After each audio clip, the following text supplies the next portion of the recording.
challenging profession ang maging mamamahayag o broadcaster. Kasama po natin ngayon si Dean Luis Teodoro, dating dekano ng UP College of Mass Comm at isa sa mga haligi ng Center for Media Freedom and Responsibility.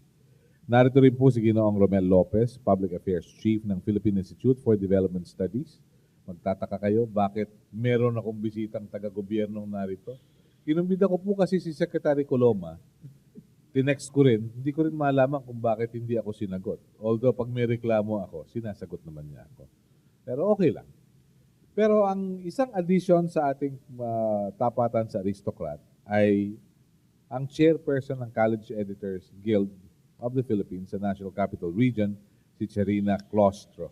At makakasama natin si Attorney Harry Roque. Nandyan lang siya sa isang embahada sa Roas Boulevard. Patungo na siya rito. Simulan natin. Dean Teodoro, mula sa inyong pagiging profesor sa UP College of Mass Comm, saan na naroon yung mga nag-aral sa UP? Where are they today? Are they in the profession or have they sought greener pastures abroad? Yes, please. A number are in media. Okay. We have graduates in ABS-CBN, GMA7, TV5. We also have graduates in The Inquirer, for example, and in some of the other newspapers. But some are also in non-government organizations, NGOs. Some are in government as public information people, and so on. So they're scattered all over. And you feel proud they came from UP? In some cases. But in some cases, you're not proud. No, kasi no. The thing is this. I mean, they're supposed to be social. I mean, they're supposed to be educated, for example, in ethics. Yes. Pakilapit lang po sa mikropono. We have a strong emphasis on ethics. We have two undergraduate courses in ethics at the UP College of Mass Communication, one graduate course in ethics, and so on. But the problem is when they get into the profession, they are re-socialized. They change. In other words, some of them, not all of them, but some of them change.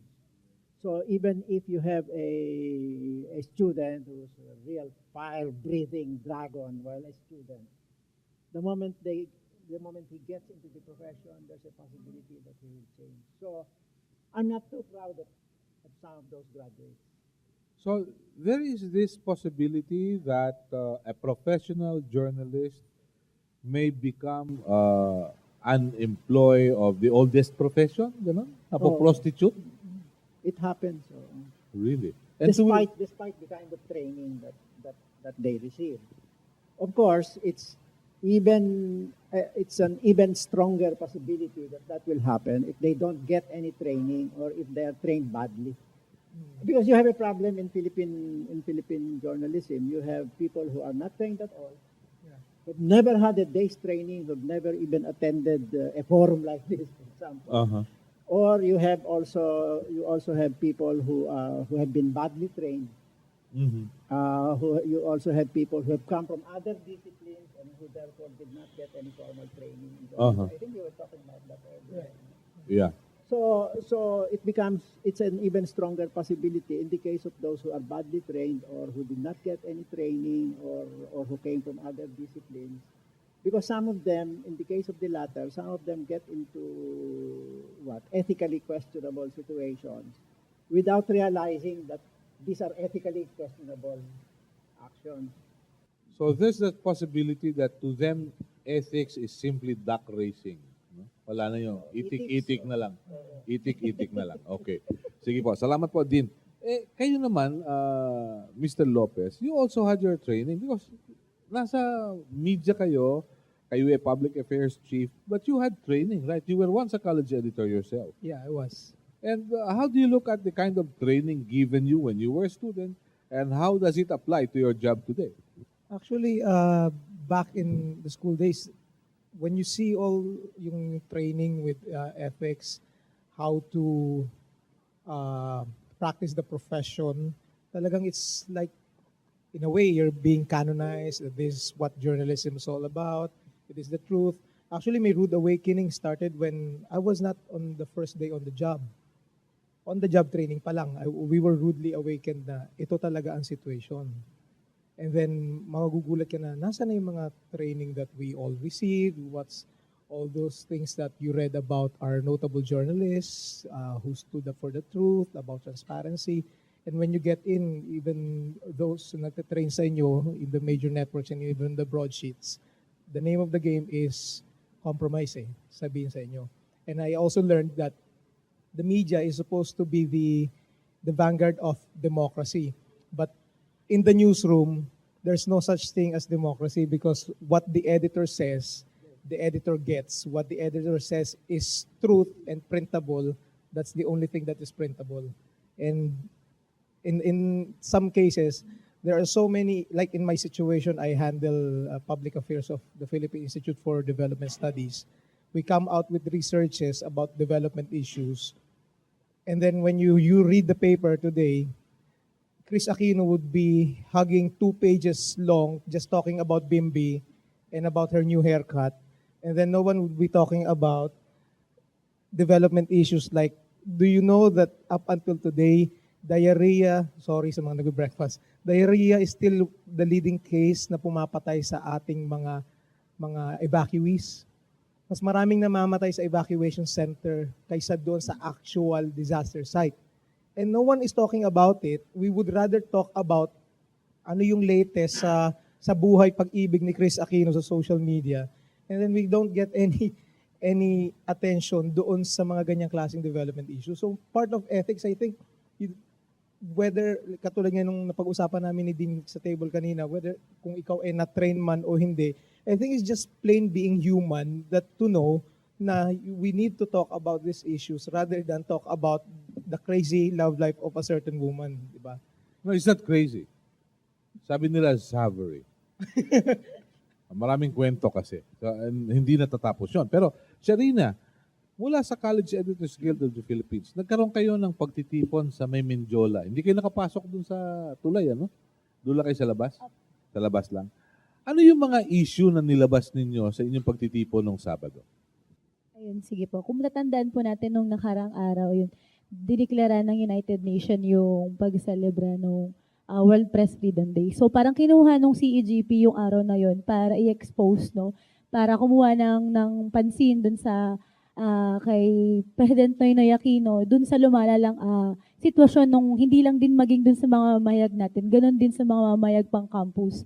Kasi ngayon yung CEGP nakakolate na siya ng halos 230 campus press violation all over the Philippines ng mga CPFB, yung campus press violations. At bukod doon, syempre kinukuha namin yun para magkumuha na ng effort yung Rehimeng Aquino doon sa lumalalang repression at syempre yung mga media killings. Kasi kung doon sa pag-aaral ng CEGP, sa ilalim ni President Noynoy Aquino, bukod doon sa Ampatuan Massacre, siya kanya yung may pinakamaraming mga media journalist na pinatay. Halos pumapalo na sa 26, no?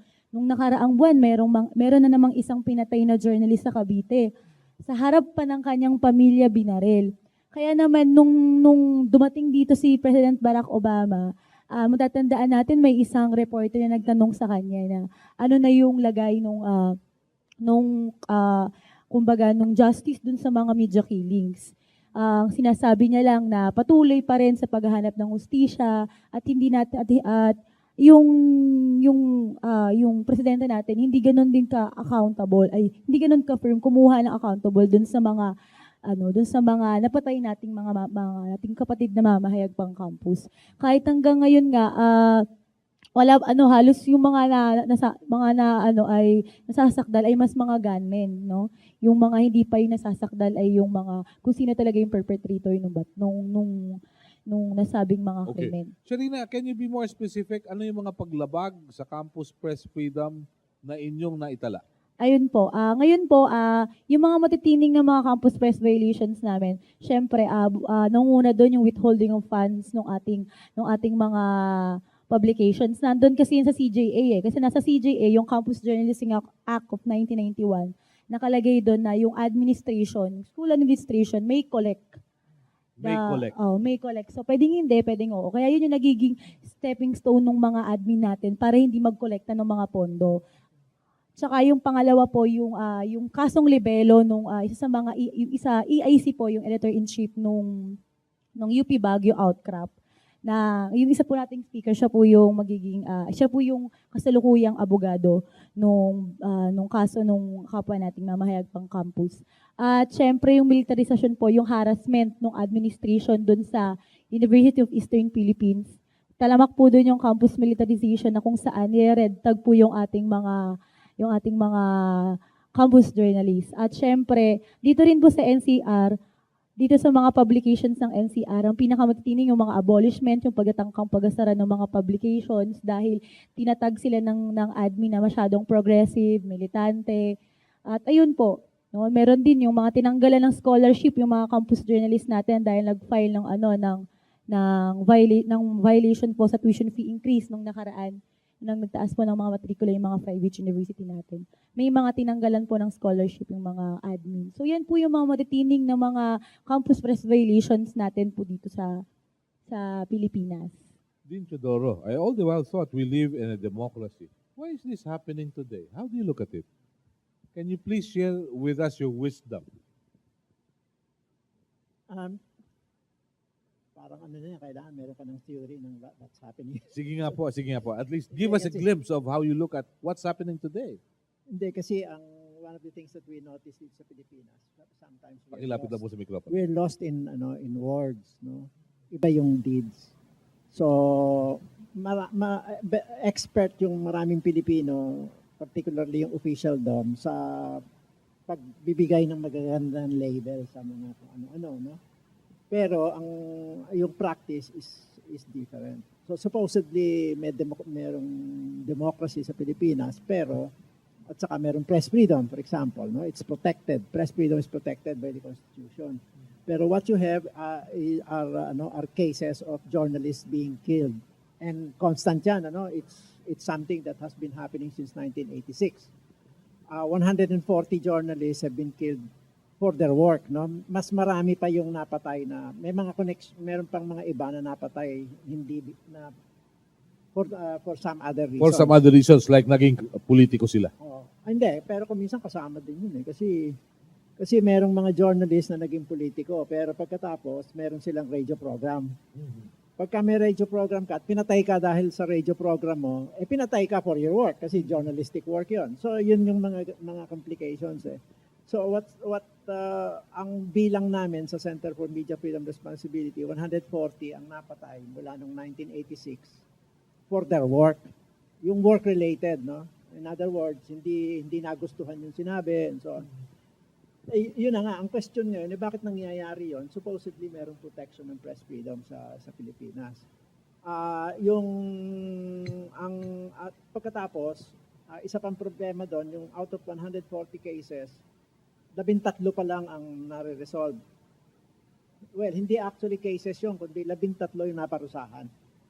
Tapos, so that means na less than 10% ang ang na-resolve, quote-unquote. Pagkatapos, out of 140 cases, walang mastermind na naparusahan. Merong mga alleged masterminds na under trial ngayon sa Ampatuan Massacre, no? Pero yung in past cases, walang masterminds na naparusahan. At maraming ang mga alleged masterminds who managed to get away with it. Mm-hmm. So ang makikita mo dito, merong conflict between what the laws say and what actually happens in practice. Meron tayong contradiction doon. Merong demokrasya, pero you have a situation in which journalists are being killed. And then pagkatapos ang Pilipinas actually, yung isang insidente dito, yung Ampatuan Massacre, is universally recognized as the worst attack on journalists in history, no? Mm-hmm. Kasi 32 journalists in one case pinatay. So meron kang constant na conflict na gano'n na although supposedly ganito, pero ang nangyayari opposite and so on. Gaya din yan ng party list system na supposedly it's supposed to enable yung neglected marginal to get sectors. Representation. Ang nangyari, yung tumindi pa lalo yung representation ng mga dynasties. So, yun ang na constant na issue dito na makikita mo makikita mo din sa kaso ng mga mamamahayag. Okay. When do you say a person is a journalist or a broadcaster, how does CMFR look at it? How would you define somebody doing broadcast and printing a paper? No, admittedly problematic yung yung how to identify yung journalist.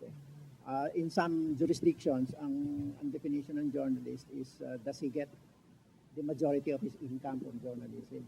Dito mahirap na gawin yun, mahirap na establish yun. Kasi maraming mga gumagawa ng journalistic work na gumagawa din ng other work. For example, sa communities natin, may mga people na, may mga tao na public relations person sila ng local politician. At the same time, they have a column. At the same time, yung iba pa nga asset ng military o police, gano'n. So, mahirap i-establish. Ang definition na lang namin ganito. Bakit siya pinatay? Gano'n na lang. Hindi na namin dinedefine kung ito'y journalist o hindi. Kundi, was he doing journalistic work? Was he or she? Kasi meron ding mga babaeng napatay, no? Mga 3, 4. Apat napatay. So, ang tinatanong na lang namin, pinatay ba dahil sa kanyang ginawa noong siya'y nagbo-broadcast o kaya nagsusulat? Kasi merong mga cases dyan na politiko, tapos pumasok sa journalism, binaril dahil sa nagko-komentaryo. Ini-include namin yun kasi he was doing journalistic work. Yun ang nagiging working definition. Opo. Sa ganitong pagkakataon, anong konsiderasyon ng CMFR sa bloggers? Ang vloggers depende kung ano yung klase ng vlog, no? Merong mga vlogs na sasabihin, I woke up this morning and the sun was shining. Hindi kasama 'yon. Hindi kasama 'yon, pero kasama yung mga vloggers who comment on or write about public issues.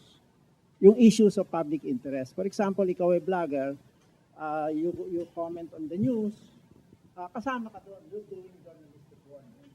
Kaya kung merong bumaril sa'yo dahil meron kang sinabi na hindi nila gusto, kasama ka ngayon, sasama ka ngayon sa listahan. Okay, how has technology helped the industry? During your time and my time, typewriter lang. Ay, oo. Yun. Well, for one thing, mas tahimik ngayon ang newsroom. Tapos saka wala na nagsisigarilyo. Oo, tsaka wala na yung clack-clack, at saka Yung telex. Tsaka yung telex na yung wire. Ayan, wala na yan. First of all, madaling mag-research ngayon. Mas madaling mag-research. So, mahirap nang sabihin, mahirap nang gawing excuse yung, hindi ko na-research yan kasi pupunta pa ako sa National Library. Hindi na pwede ngayon yung excuse na yun eh. Kasi i-google mo na lang eh. And so on, So, yun ang isang advantage ng bagong teknolohiya. Madaling mag-research ngayon. Ngayon, crucial yon sa periodismo kasi ang periodismo kailangan meron ka laging context. For example, ire-report mo yung agreement between the MILF and the Philippine government, no? Yung CAB. Comprehensive Agreement on the Bangsamoro. So dapat doon po-provide mo yung background. Ano ba nangyari diyan sa gerang yan? Bakit ba ganoon? Kailangan yun sa journalism para maintindihan ng mga bumabasa o nakikinig ng radyo o nanonood ng TV kung ano ba tong issue na to, no? Pero ang problema ng pamamahayag na Pilipino, kulang na kulang doon sa context. Kaya ang isa sa pinakamalaking pangangailangan ng periodismong Pilipino, yung pag-provide ng context. Ngayon yan, pwede na ngayong makuha kaagad dahil sa bagong teknolohiya. Yun yung isa. Tapos yung processing, yung editing, at saka yung writing itself, at saka processing, madali na yan sa laptop. Opo. Pagkatapos yung layouting, hindi na din yan. Nung araw, magbibilang ka ng, headline ka nung araw, bibilangin mo bawat letra. Ngayon hindi Tapos kakausapin mo pa yung kahista. Oo, at saka pupunta ka sa ibaba sa imprenta, kakausapin mo yung tinatawag na kahista, yun yung nagbabalot ng pahina. Tatalian niya yun. Tatalian niya, tinggayan. Nung araw nung nasa collegian ako, gano'n. Anong taon po kaya yun din? Naku, matagal na yun. Okay. Pero may 1962. May advantage po tayo dahil nababasa natin ng baliktad yung letra, di po ba? Hindi na kaya ng katulad dito kasama natin ngayon, si Charina. Hindi niya Isang kaya magbasa ng advantage yun, baliktad. at saka by the way, yung among the most literate na workers natin, yung mga printers, kasi binabasa nila. Baliktad talaga ang basahan ng araw. Babasahin mo baliktad. And that is to our advantage because whenever briefings take place, Pwede mo. yung report, nababasa mo na, pwede mo nang itanong. Dahilan sa nabasa mo na yung report. Tapos, marunong pa tayong magbasa ng military correspondence, gawa ng ROTC. Oo, may ROTC ng araw. Yung military reports, usually abbreviated yan, mga on or about. Pero kayang-kaya ng basahin yun. Alright, thank you very much for the inputs. Sa inyong karanasan, paano nagiging kabalikat ng opisina nyo ang media? Kung meron kayong press release tungkol sa diarrhea at mas priority si Chris Aquino, saan napupunta yung reports nyo? Actually, Sir Melo, we're very thankful there are media who are very open na sa mga development issues at kino-cover kami regularly, both on print and online. There are some, and I cannot name them, usually mga top na hindi kami talaga kino-cover. We also notice na kapag na-cover ng competition nila, sa kanila ilalabas. The way we package our reports, kasi ang lahat ng studies ng Philippine Institute for Development Studies available online. Not unlike other research institutions that you only get to see the abstract, tapos babayaran mo to get a copy of the study. Sa amin, online available lahat. So, when the reporters get our press release and then they also get the full text of the study, they can write about it. At nakikita namin that there are journalists, thankfully, there are journalists na they know their role as journalists, kaya nila nilalabas yung mga ganitong balita. Unfortunately nga, kung sino pa yung malaki, only one or two, na rarely talaga na kami nilalabas. But majority of the newspapers and media organizations cover our reports at nagiging nagiging pag na-feature yung mga development issues, para may snowball effect na pag-uusapan in the halls of Congress, which is the intent of why PIDS conducts the studies. Kasi the studies are evidence-based, so whatever policies we craft are all based on hard facts and evidence. And we're happy, especially in my work, there are journalists na we don't have to convince them hard para pansinin yung mga studies na pinalalabas namin. They get it, even mga columnists, they cite the studies of PIDS. Because of that, nag-generate ng buzz na pag-uusapan sa general public na, ito pala kailangan natin pag-usapan. Issues like the CCT, the conditional cash transfer, issues about sa AEC 2015, mga studies noon, lahat came from PIDS. And then, after malabas, na pag-uusapan, naririnig ng Congress, the senators, the congressmen would invite our research fellows to come there, pakipaliwanag ang itong mga studies. So, in a way, nagbe-bridge yung media sa work namin. Okay. Well said. Let me ask our three panelists before I turn over the microphone to our media friends and students. How true is it that freedom of the press depends on the elbow room being given by the network owners? At the same time, ano ang impluensya ng business pag sila na ang may-ari ng media entity? Meron po kasing aklat na ginawa ron na sinasabi na pag malalaking kumpanya ng may-ari ng media, you don't expect the truth to come out. Dean Teodoro, please. Actually, yung mga problema ng media natin, to use yung phrasing ni Saddam. Pakilapit na po sa mikropono. Yan. Yung mother of all professional and ethical issues sa Philippine media galing sa ownership system. Kasi kasi ang pattern of ownership sa Pilipinas mula pa ng panahon ng Commonwealth hanggang ngayon, ang may hawak ng major media organizations natin are political and economic interests. So the minute na mahawakan ng political and economic interest, nagpe-prevail yung political and economic interest in most cases. Pero it does not mean na hindi pwedeng mailabas yung storya. Kasi na ilalabas naman ang istorya in some cases. Paano nangyayari yon? Nag-develop na dito sa Pilipinas yung meron ka ng mga professionals dito sa journalism na they can argue with editors and with owners. So ang tingin ko doon, crucial yung capacity ng mga mamamahayag na makipag-negotiate. For example, kung papatayin ng editor yung istorya, sasabihin mo na pwede mong i-argue yun. Ang nangyari na to noong panahon ni ERA, for example, maraming mga kaso na ayaw ilabas yung mga istorya pero na-negotiate ng mga manunulat, ng mga reporter mismo. So yung capacity to negotiate can at times defeat yung focus on economic and political interest lang. Yung individual initiative ng bawat mga mamamahayag. A good case in point, Din, nung ang Meralco pag-aari pa ng isang malaking kumpanya, pag merong increase ng rate, lumalabas na kwento, may aswang sa Nabotas, may manananggal sa Valenzuela. Hindi lalabas yung istorya. So, ang lalabas sa iba. Okay. Ganun din yung dahilan kung bakit nga napakalaki ng focus sa celebrities gaya ni Chris Aquino. Kasi pagka nag-focus ka doon, yung mga ibang istorya na medyo tatama sa political and economic interest ng media, hindi mailalabas. Pero ma-entertain mo yung publiko by saying na si Chris Aquino, ito ang bagong boyfriend ni Chris Aquino or whatever, no? So lahat yan, ang base niyan, ang pinagmumulang problema niyan, yung the fact na political and economic interest ang may hawak ng media. Ngayon, meron din bearing yan dun sa proposal na, meron proposal kasi to allow foreign ownership of mass media. Meron din bearing yan dun. Kasi yung malalaking mga media conglomerates, pag pumasok sila sa Philippine media, ang magiging complete focus nila ay to make money. So yung focus na yon, yun ang magpe-prevail.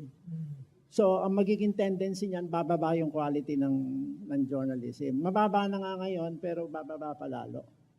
Pero I'd like to point out na gaya na sinabi ni Rommel po, ni Rommel.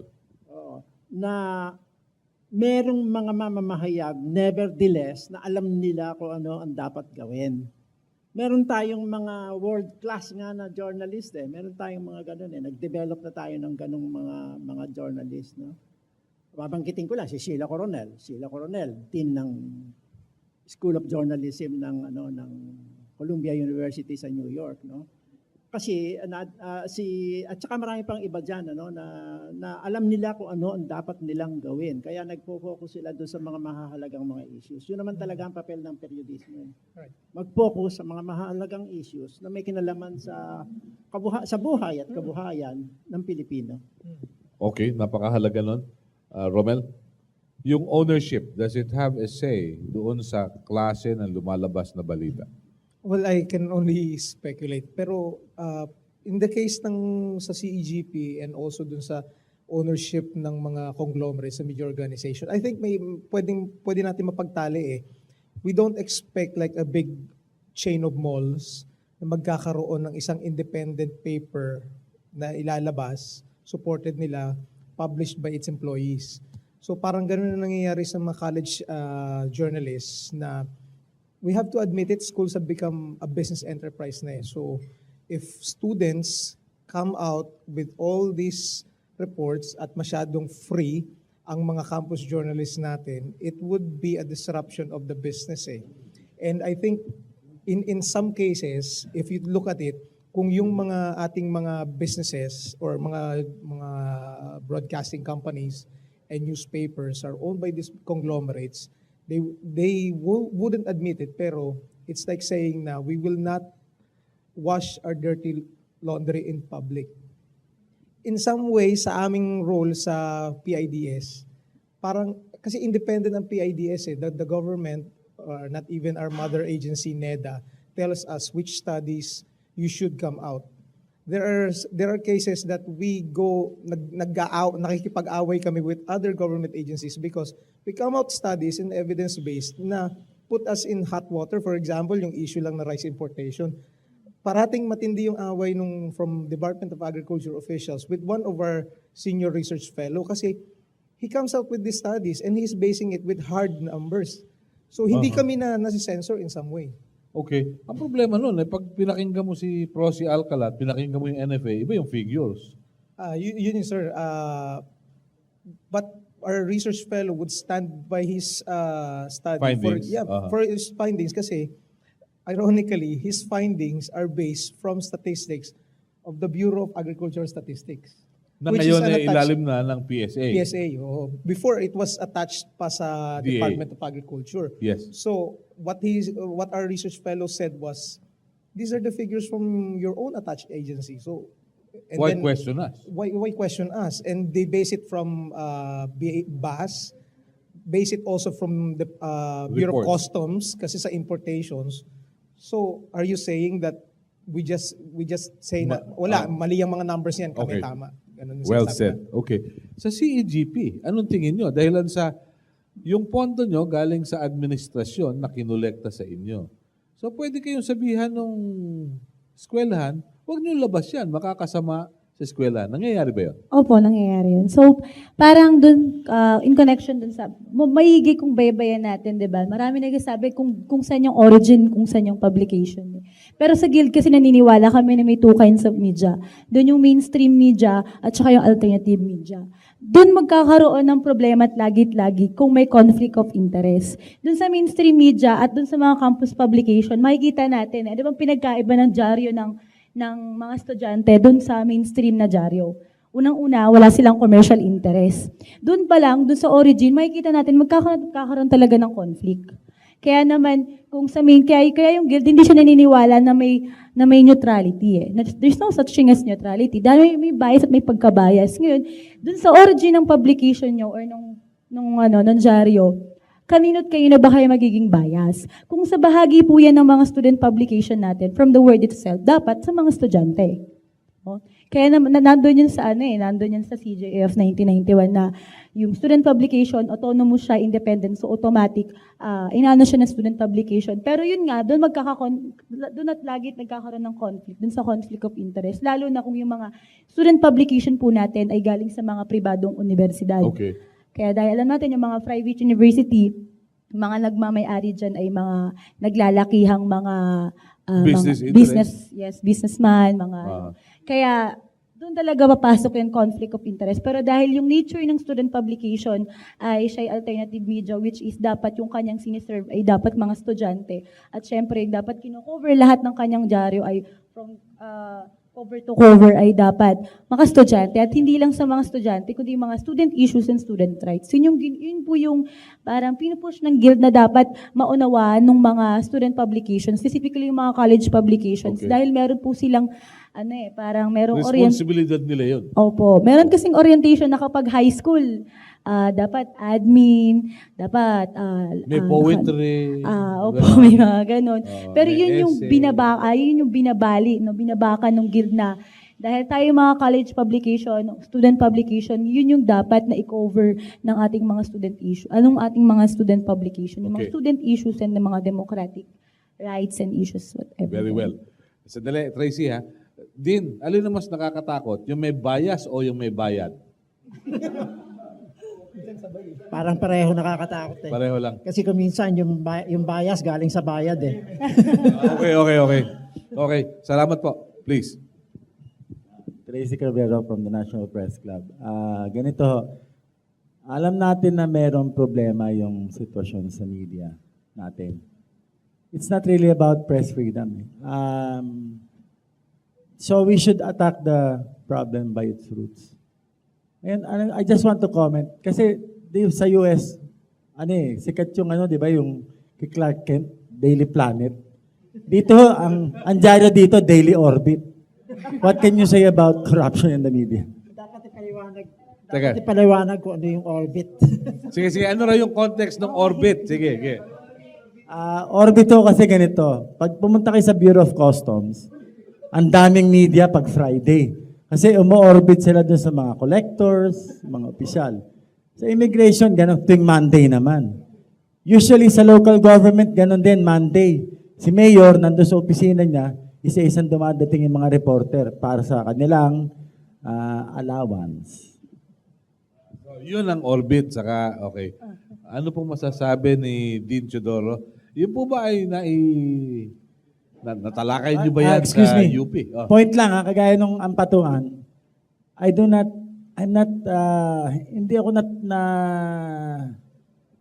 ako makapag-empathize dun sa mga reporters na napatay doon. Although it's the worst. Kasi, saan ka naman nakakita ng mga reporter na magko-cover magpapailan ng COC, kailangan ka pa sumama. Di hintayin kita sa Comelec. Yun, Kasi may okay. bayad yun, 2,000 each.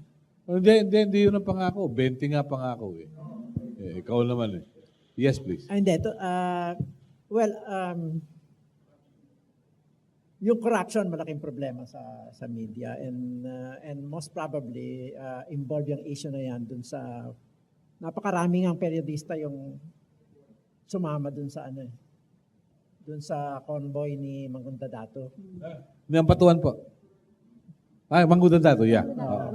Mangunda Dato. The difference is the same, sabi nila.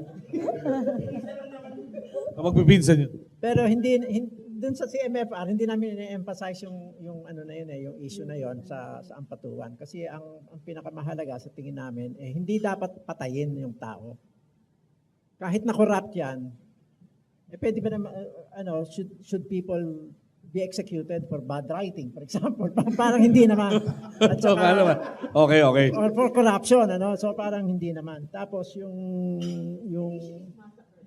the issue is inatake yung mga mamamahayag at ito ay atake sa press in general. At saka atake din yun sa electoral system kasi involved yung elections ang election related yung pagpatay na yun So, involved din yung issue ng demokrasya. Anong papel ng mamamahayag sa demokrasya? Ano tong electoral system natin? Ito ay under siege na ng electoral system and so on. So, yun ang aming ina-emphasize. But we do recognize na in fact merong kasi kami involved kami diyan sa sa prosecution ng mga supposedly pumatay Meron kaming private counsel na nasa prosecution. Among other things, we have discovered na for example, yung isang wife ng isang napatay, tinanong siya ng aming counsel, bakit ba siya nagpunta doon? Sabi nung wife nung napatay, kasi sabi niya sa akin, magpapasko na raw kaya kailangan namin pumunta ron. So, yung issue ng corruption, nandoon yun. Totoo yun. Pero I think, ang dapat i-emphasize yung kamalian ng patuloy na pagpatay sa mga mamamahayag. Follow up lang. Kasi ganito, I know a lot of columnists. Kaya hindi naman para i-expose yung information. Kasi eto, kikita ako dito, banatan ko to, ayusin ako Ganun So how do you correct that? Kasi ang sa akin, ang belief ko, as long as media personalities are the lowest paid animals in this country, kaya nga meron silang nagiging PR, kasi kulang yung kinikita nila Simply because kahit na professional ang tingin sa atin, wala pa rin sweldo No, malaking issue yung economic issues kasi for example, walang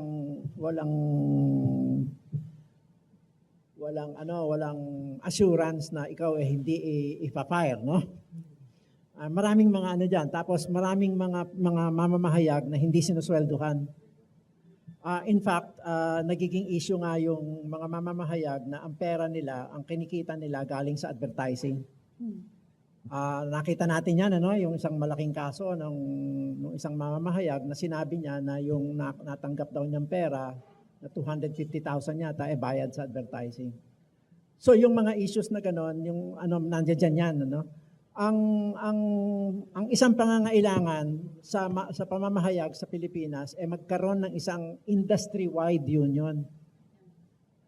Matagal ko nang pinopropose yun at yung actually, however, yung nasirang Tony Nieva, meron na siyang ganong outlook kaya niya tinayo yung National Union of Journalists. Please note na yung National Union of Journalists, Union of Journalists. Ibig sabihin ng union, it will fight for economic issues. So dapat magtayo ng isang industry-wide union o kaya dapat yung NUJP sana maging industry-wide union. Kasi pag naging industry-wide union, kahit na nasaan ka sa pamamahayag, pare-pareho magiging sweldo mo. Kailangan sweldohan ka for one thing, no? Ganun ang dapat na ma-achieve ng such a union. Pagkatapos, kailangan establish kung ano yung sweldo, for what kind of work, and so on. Para hindi nagiging powerless yung mamamahayag na pwede kang tanggalin na lang basta o bawasan yung sweldo mo or kung ano-ano pang mga problema. Isa sa mga pwedeng gawin yun. Yung magtayo ng industry-wide union. Okay. Industry-wide. Meron pa ding ibang pwedeng gawin. Pwede mo ding i-encourage ang tinatawag na media literacy sa publiko. Kasi yung pagka meron kang media literate na public, ibig sabihin yung public mismo nakakaintindi kung ano ba ang media, anong papel niyan sa demokrasya, ano ba ang dapat gawin niyan, and so on. Sila mismo magpe-pressure sa media na gawin yung trabaho nila. For example, pwedeng yung media literate public, pwede nilang i-address ang ABS-CBN. O bakit ba, o kung anumang network, o bakit ba ito ang focus ninyo lagi? Bakit ba lagi itong mga istorya ninyo ganito?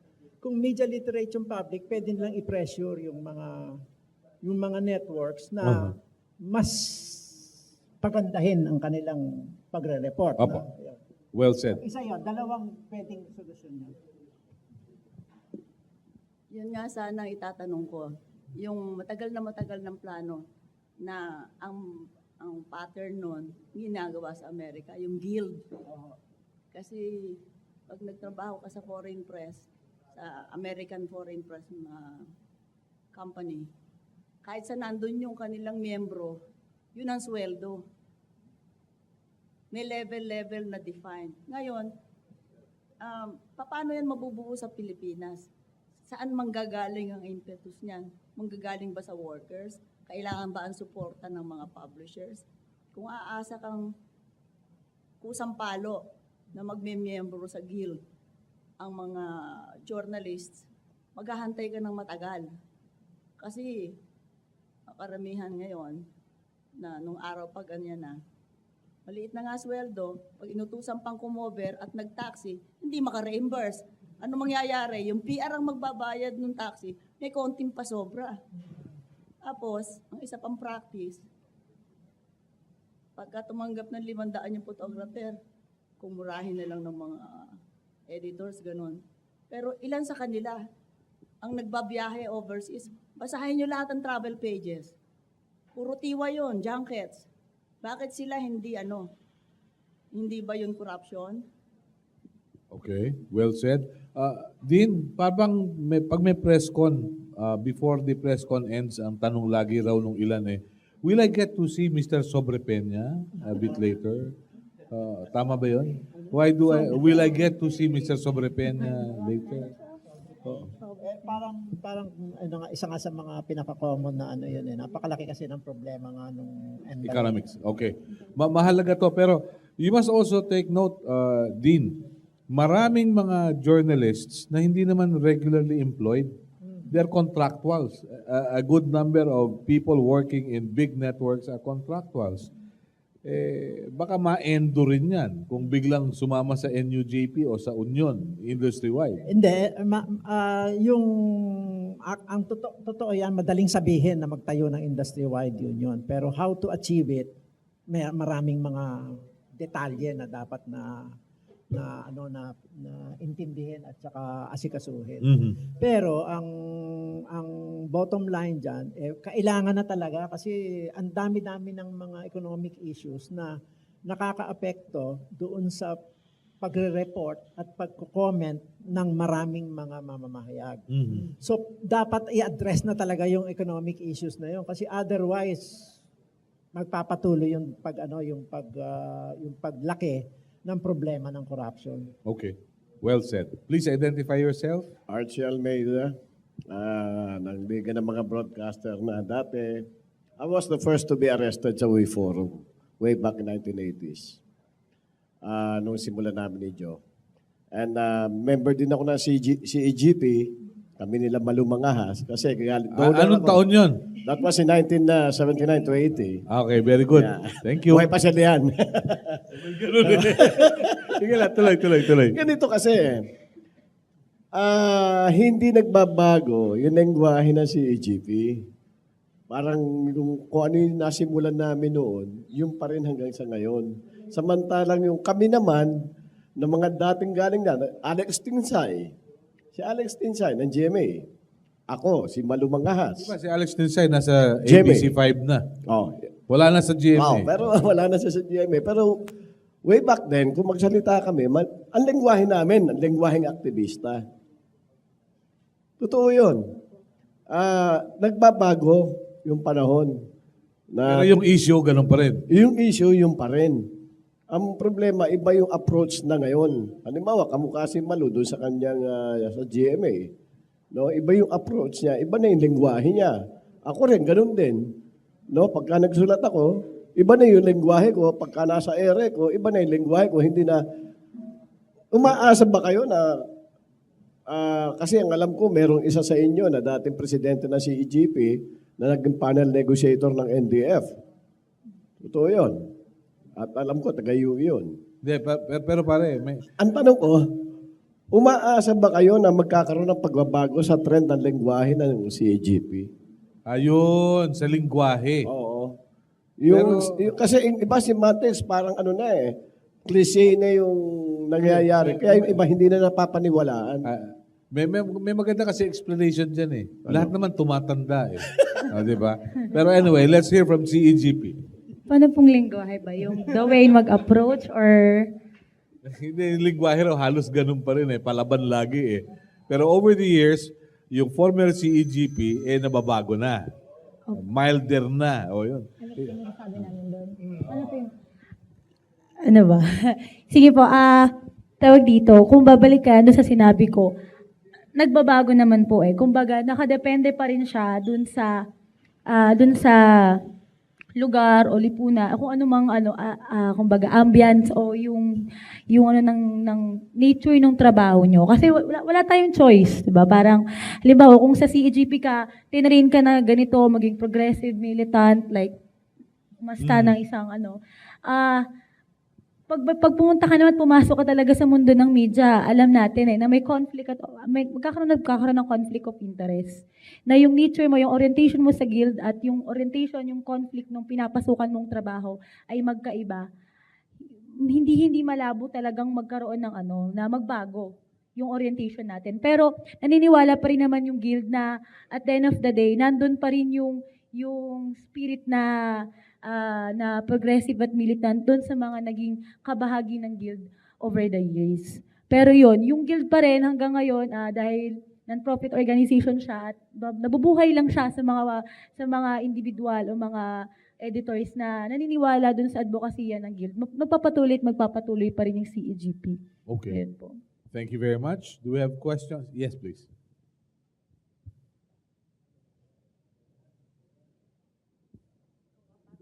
Tess Ramiro sa Catholic Media Network.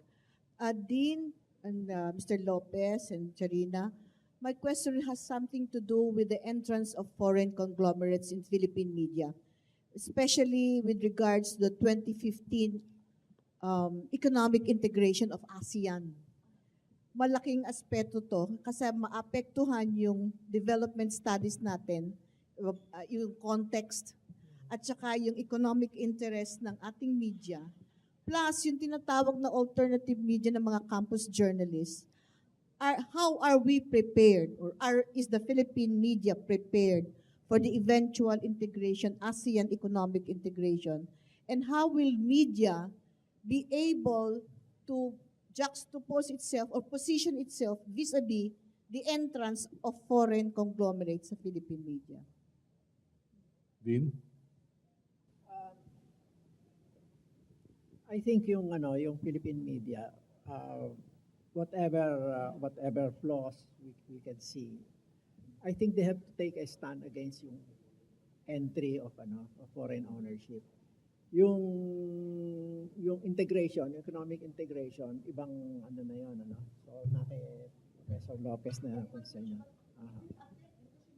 Aha, aha. Pero ang tingin ko kasi problematic masyado kung papasok yung foreign interest dito. Ang isang magiging problema yung focus nila magiging purely business. Nakita na natin yung kasi in other countries. In Australia, for example, ang 70% of the metropolitan press is owned by Rupert Murdoch. Si Rupert Murdoch ang may-ari ng one of the biggest media conglomerates in the world, no, yung News Corporation. Sa Australia, maraming mga journalist na matitino, mga serious journalist ang nagrereklamo na ang nangyari nga daw sa pagpasok ng kasi si Murdoch ngayon yata American citizen. Pagpasok ng ang naging focus nga doon sa profit making. Pagpasok ngayon sa profit making, mababawasan ngayon yung focus sa investigative reporting, for example, no? Kasi ang tingin ng mga ng foreign media para sila kumita, kailangan hanapin nila yung lowest common denominator. Hahanapin nila kung ano yung magre-rate talaga. Ngayon, ang tingin nila, ang magre-rate yung reporting about celebrities, trivia, ganyan, ano? Nakikita natin ito kahit na dun sa United Kingdom ang focus ng mga Murdoch corporations. O ano ba ang ginagawa ng mga royals, no? Yan ang mga focus nila. Hindi nila binibigyan ng atensyon yung mga malalaking mga issues. So kung yan ang mangyayari, lalo pang mababawasan yung nakikita na nga natin na medyo kakulangan. Hindi naman talaga kulang na kulang sa atin, ano? Pero merong kakulangan na nga dito sa focus on yung mga importanteng mga issues na gaya ng binanggit ni Mr. Lopez. So, I think ang dapat na posisyon ng ating Philippine media owners ay to oppose yun. Kasi I don't think na makikinabang maging yung ating Philippine media. In the first place, yung Philippine media, yung Philippine-owned media, pagka pumasok ang foreign media owners, mapipilitan silang mag-compete at the same level. Kung ang focus ng foreign media trivia, celebrity, and so on, susunod ang ating Philippine media doon in order to compete, no?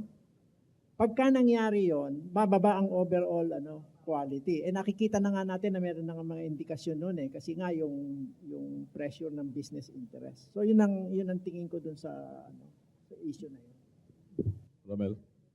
Doon sa issue ng ASEAN Economic Community, first, we've conducted several briefings nationwide sa different regions about the AEC. And parang may commonality na natatakot yung mga tao na with the coming ASEAN Economic Community integration. Actually, the integration has been going on for so many years. One perfect example is we can all travel to ASEAN countries without a visa, di ba? That is part of the integration. And what will happen in 2015, parang hindi naman yung deadline, pagtaas hindi tayo prepared, wala na. Actually, it will go on. There are other countries na hindi pa nakapag-comply. But what will happen in 2015 is more on trade facilitation. So ang mangyayari nun is yung pagpasok ng mga goods sa Pilipinas would be yung mga tariff and all the customs duties, magbabago na lahat yan. And in the same way, ganun din yung mga goods coming from the Philippines. So there are also notions na baka mapatay yung mga industries or what. The name of the issue is more on competition.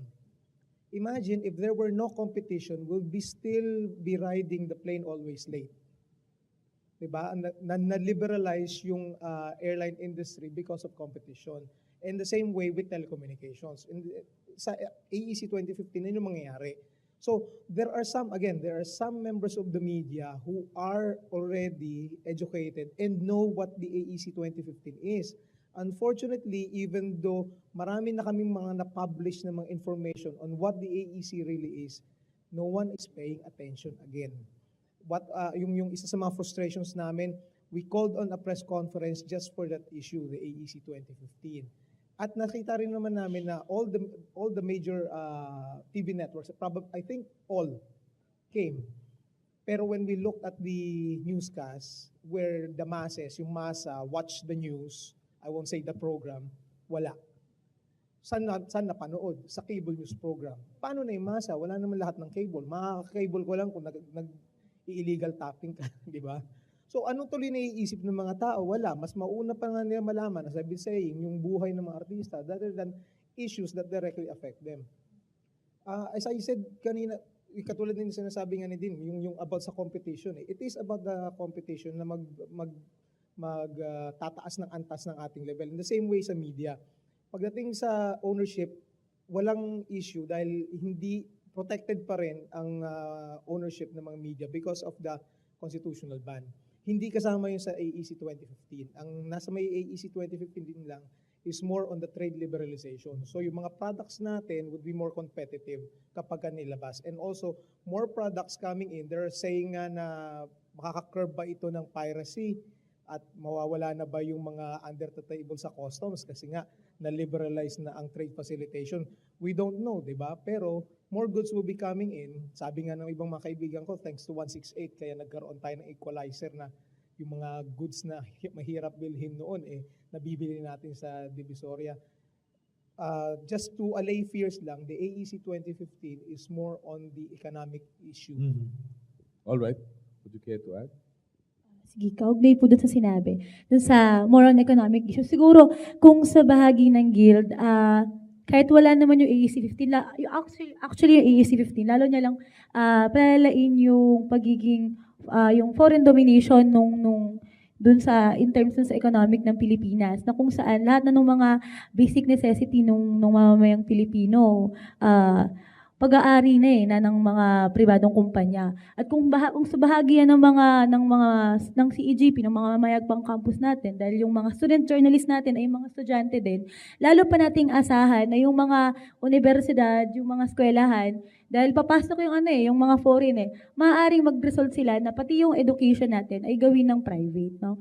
Kung saan marami na namang mga university natin yung magiging private at in a way, magkakaroon siya ng epekto doon sa ating mga campus journalists na kung saan hanggang sa ngayon, yung education system ng Pilipinas, hindi na magiging ganun ka-accessible doon sa mga basic, doon sa mga ordinaryong Pilipino. Ngayon pa nga lang napakarami ng mga private university ngayon. At along the way naman, kahit doon sa education system sa loob sa ilalim ni President Aquino, meron ng RFER, yung Roadmap to Public Higher Education, na kung saan uunti-unti natatanggalan ng budget yung ating mga state university hanggang sa maglalaban-laban yung mga at magkakaroon na lang ng isang SC per university. At nandiyan yung PPP ni Noynoy na kung saan lahat ng mga public utility or public ng Pilipinas ay unti-unti nang isa sa pribado. Nandiyan yung mga public mga ospital, mga eskwelahan. Kaya asahan pa natin na actually kahit wala yung AEC 15 na yan, ganun pa rin yung kalagayan ng mga basic na necessity ng ating mga mamayang Pilipino. Siguro, ganun din yung stand ng CEGP na i-oppose din yung AEC 15 nga. Okay. One thing is sure, yung television mahihirapan dahil kailangan mo ng prangkesa. So baka pag-apply pala ng prangkesa niyan sa Senado at Kongreso, magsasarado na yan. Dahil walang PIDAP, sabi nila, maraming mga ngaruling sa franchise. Sandali kapatid, Dean Teodoro, ano pong impact noong newscasts without sounding nostalgic? Newscasts during our time were newscasts. However, kung may balita ka ng Ampatuan Massacre, ang kasunod ka agad, kung sino nabuntis o kung sino nasampal. What impact will it have on the audience? Which will they digest? Yung sampalan ng artista o yung Ampatuan Massacre? I'm sorry to say na yung sampalan. Yung sampalan, okay. Hindi kasi, babalik ako sa sinabi ni Mr. Lopez Opo. Bakit hindi nilabas ng free TV yung AEC? Okay. Nilabas yan ng cable. Kasi ang tendency ng broadcasting ngayon, dinidivide nila yung audience. Yung A and B, ibig sabihin yung daw nag-iisip sa cable. Yung masa dun sa free TV. So merong ganong tendency. Ngayon, ang hirap doon, paradoxical yun. Kasi yung masa ang kailangan ng impormasyon. So parang nagiging problema yon. Pagkatapos, yung pang program mix, ang tendency ng program mix niyan, haluan niya ng pagka may serious, hahaluan niya ng entertaining, ng trivia, celebrity news, and so on. Ngayon, kaya ko sinabi na yung sampala ng maalala, kasi ganun talaga nangyayari. Nangyayari talaga, yung mga karamihan ng mga nanonood ng news sa TV, for example, pagka in-interview mo, pagka nag-survey ka, konti lang ang nakakaalam ng Ampatuan Massacre. Maraming nakakaalam na si Claudine Barreto ay may ginawa sa airport. Mga ganon, ano? So, okay. mas nagpe-prevail yun. Ngayon, hindi ibig sabihin nito na talagang bobo yung audience, no? Ang dahilan nun, kasi nasanay na yung audience sa ganon. Sinanay kasi Pero din, ang sabi po kasi, kaya yun ginagawa ng networks dahil yun ang gusto ng audience at yun ang dikta ng marketing. Hindi, self-fulfilling prophecy yun eh. Kasi sasabihin mo, this is what the audience wants, so we will give it to them. That is what the audience will want. Yung problema na yung kasi, matagal, kahit na sa US, in-address na yan, noong 1950s pa. Although high school pa lang ako noon, ha? Pero Okay. Thank you. Yung 1950s kasi, sinabi ng chairman ng Federal Communications Commission, ang problema ng US TV is that it is constantly underestimating the intelligence of the audience. Kaya ang ginagawa nila, binibigay nila ng mga walang kakwenta-kwentang programa. Ngayon, pagka binibigyan mo sila ng walang kakwenta-kwentang programa, talagang bababa yung kanilang panlasa. So, ganun din ang nangyayari sa, matagal mo nang madidinigan sa Pilipinas, yung that is what the audience wants. In fact, di ba, noong 1930s daw, ang nag-originate ng term na that is what the bakya crowd wants, si Lamberto Abiliana. Sinabi ni Bert Abiliana, ganyan talaga ang pelikulang ibibigay mo sa audience kasi yan ang gusto ng bakya crowd. Ngayon, hindi na bakya crowd, flip-flop crowd na. Anyway, ngayon, yung ganong attitude, ang nagiging self-fulfilling. Kasi nasasanay yung audience na ganon. Okay. O conditioning yan, conditioning nang nangyayari. Kaya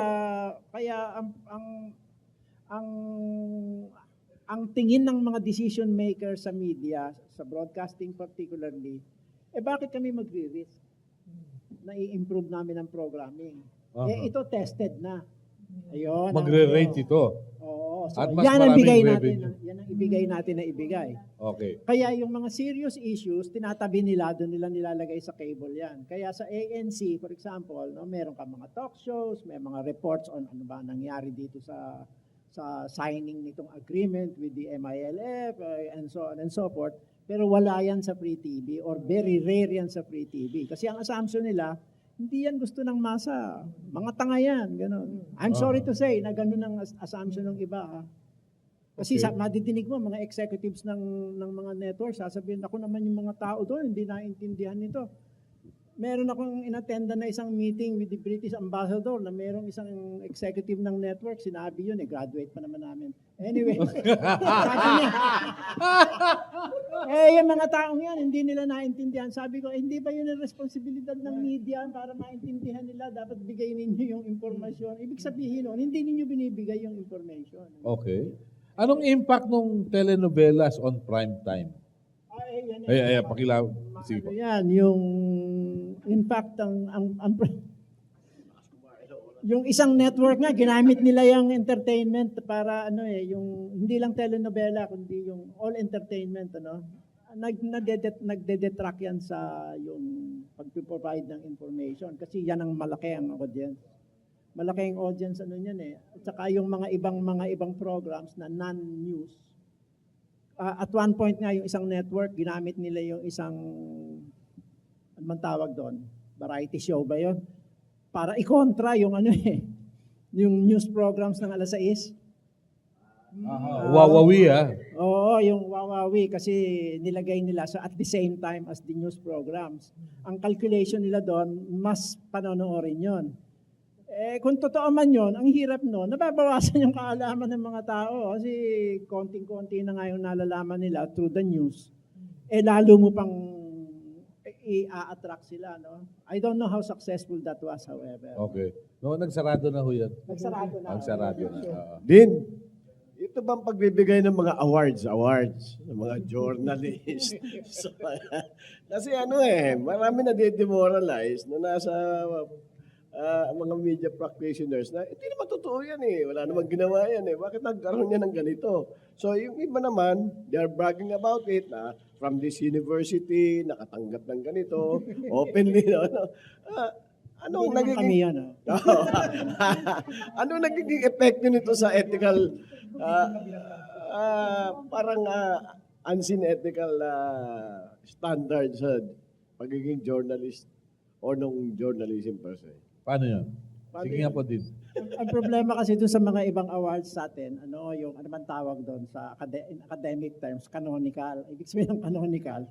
O sino ba bibigyan nating award sa opinion writing? Ito, kasi ito, popular.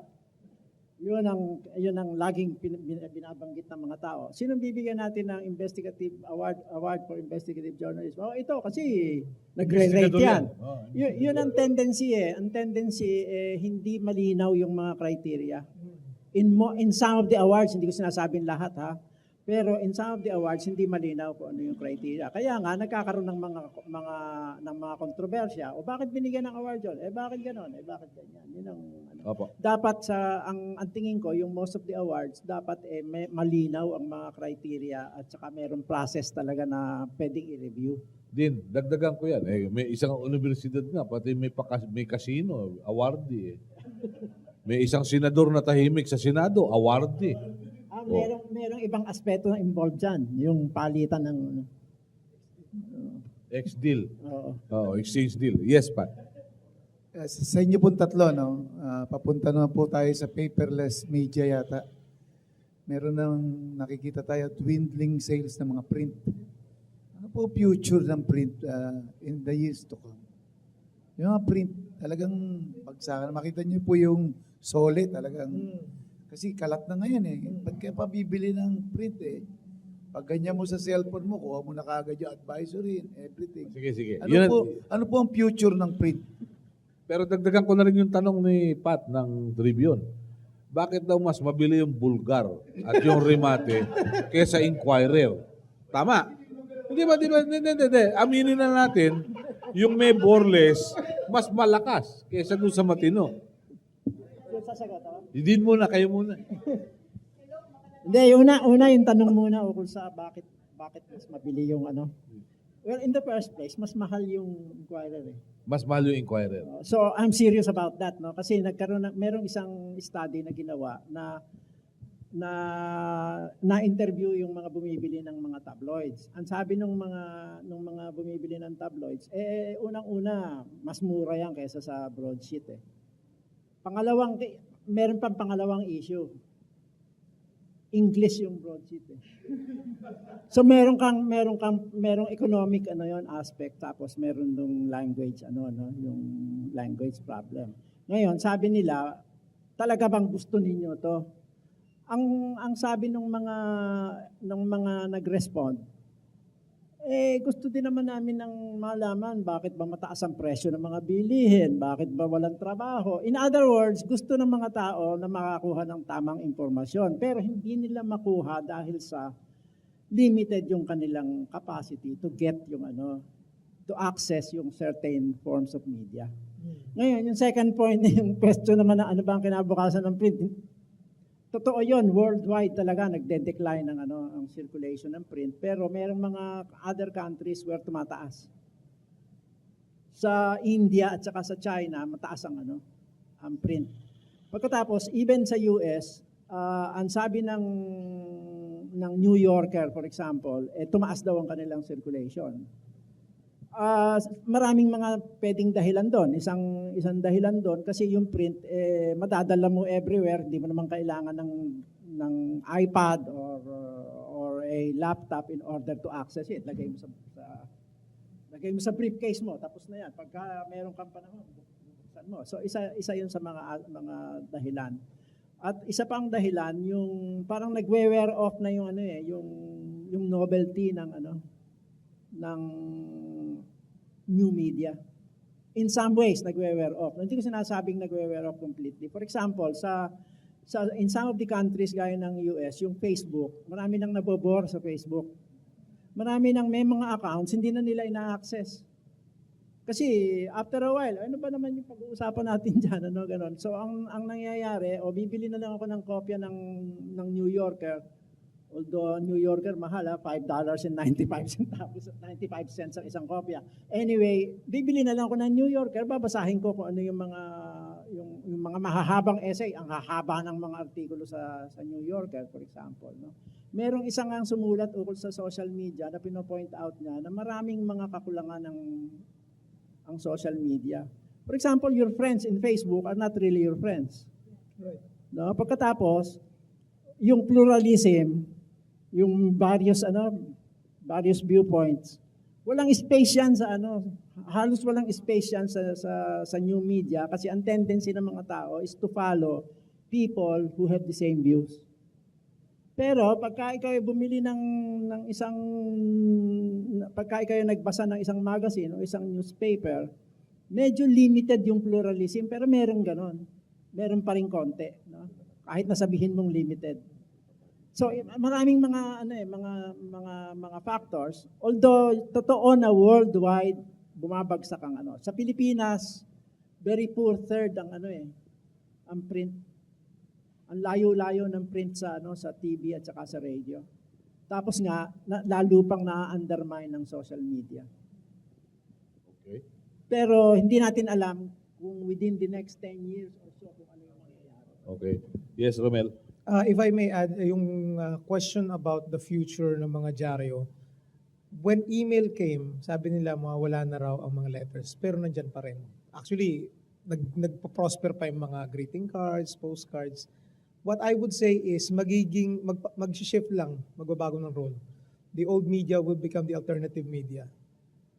Kasi in a way din parang papasok din dyan yung marketing eh. Bakit hanggang ngayon nauubos ang kopya ng mga libreng dyaryo yung pinamimigay sa LRT, MRT? Ang gandang bentahe yun eh, kung ikaw yung nasa may circulation at advertising ng dyaryo yun. Sabihin mo na sa isang potential advertiser, look at the readership, ubos yan in 1 or 2 hours. Ibig sabihin yung visibility mo when you place your ads, mataas.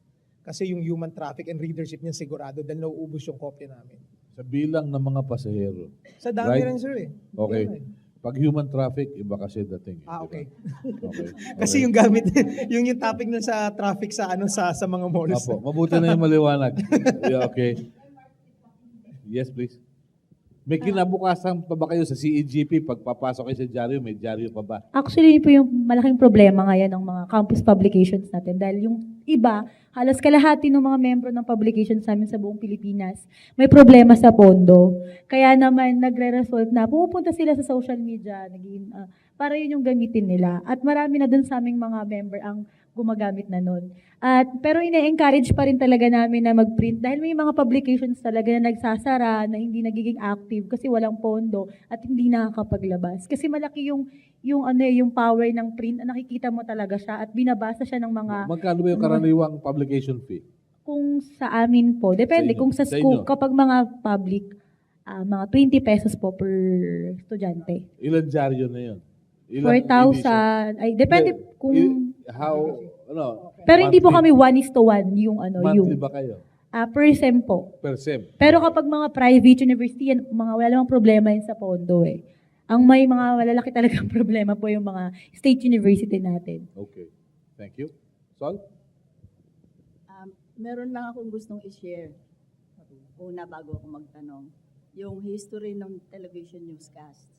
Before martial law, kung sino lang may gustong mag-newscast, yun ang may newscast sa TV. So there was Channel 5's The Big News. And then ABS-CBN, owned by the Lopez's noon pa. Tapos nag-martial law. Naglabas si Marcos ng, ewan ko kung PD Decree. or whatever, Sa KBP. requiring TV networks to have newscast. In-specify pa yung hours.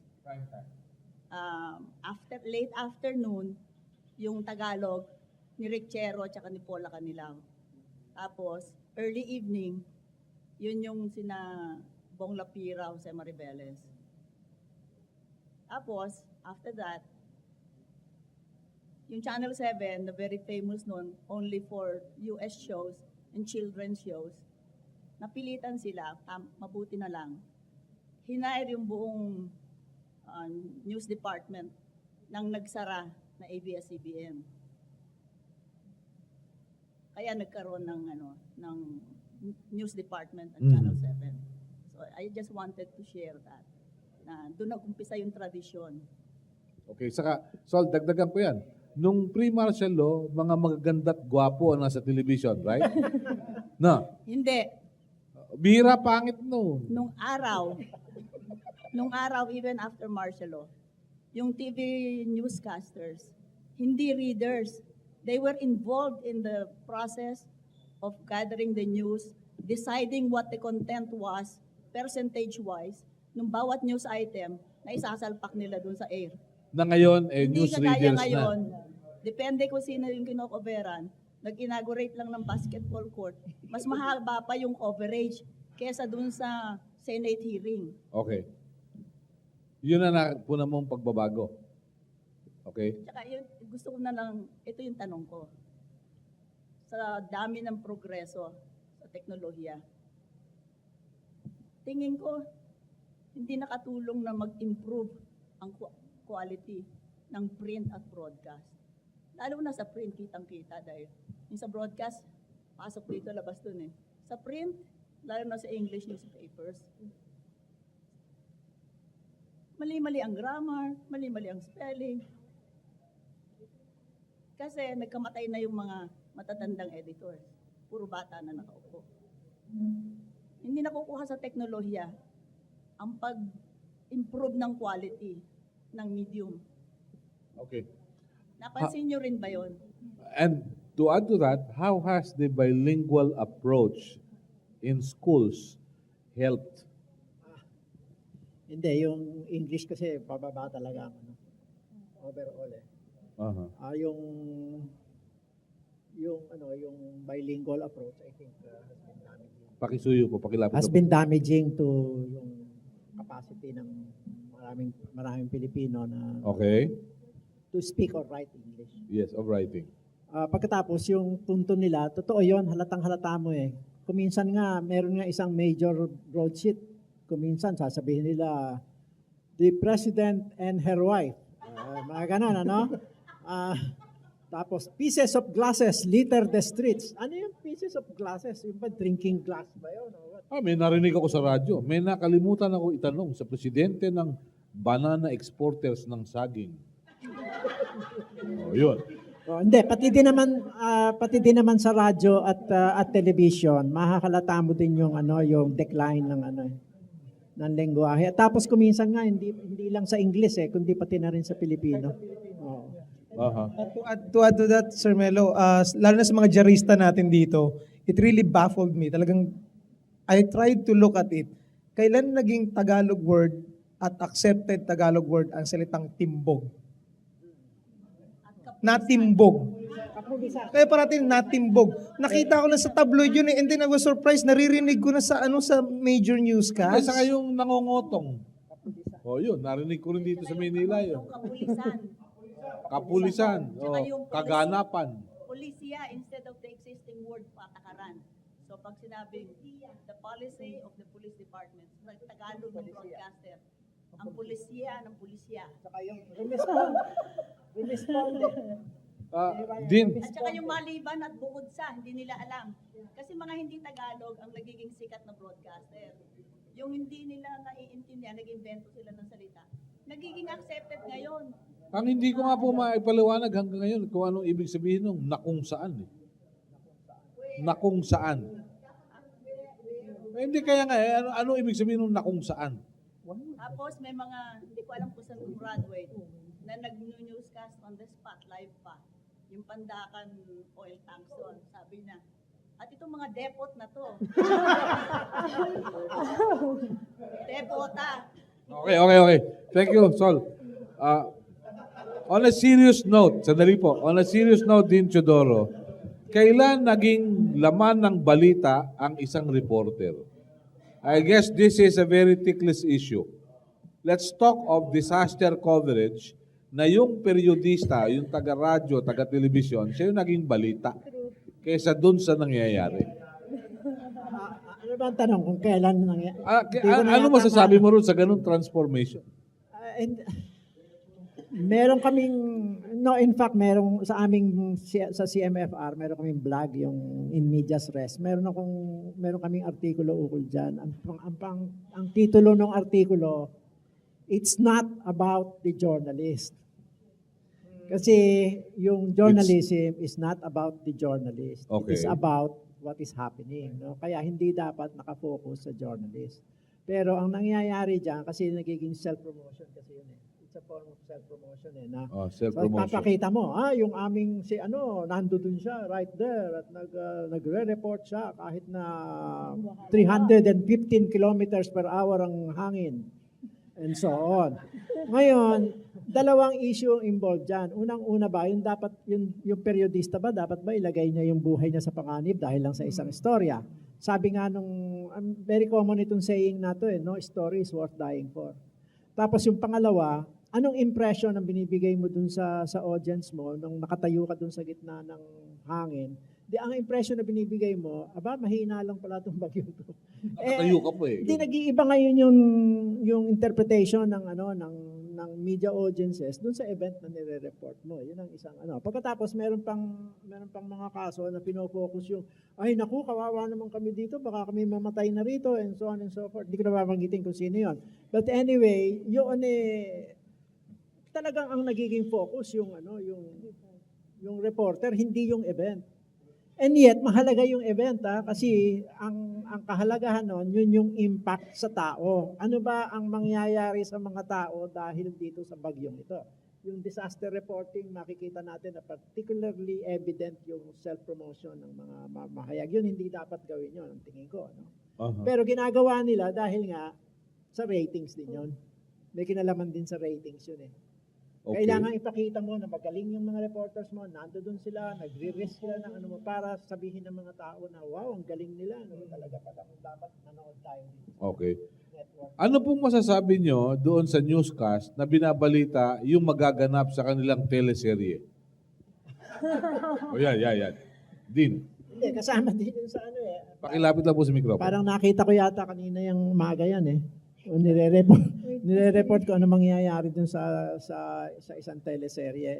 Yun paraan na yun para i-boost yung audience ng teleserye. Hindi po kaya yun isang pagnanakaw sa karapatan ng tao makabatid kung ano talaga ang balita.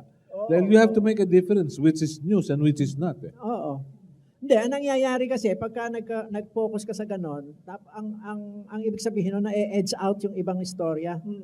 So yung mga ibang istorya na pangaring mahalaga para sa ngayon, hindi na nare-report. No? So ang nangyayari, kinukwento mo na lang ano ba nangyayari doon ano ba mangyayari mamaya sa Jezebel, yung gano'n yun hindi naman balita yun talaga.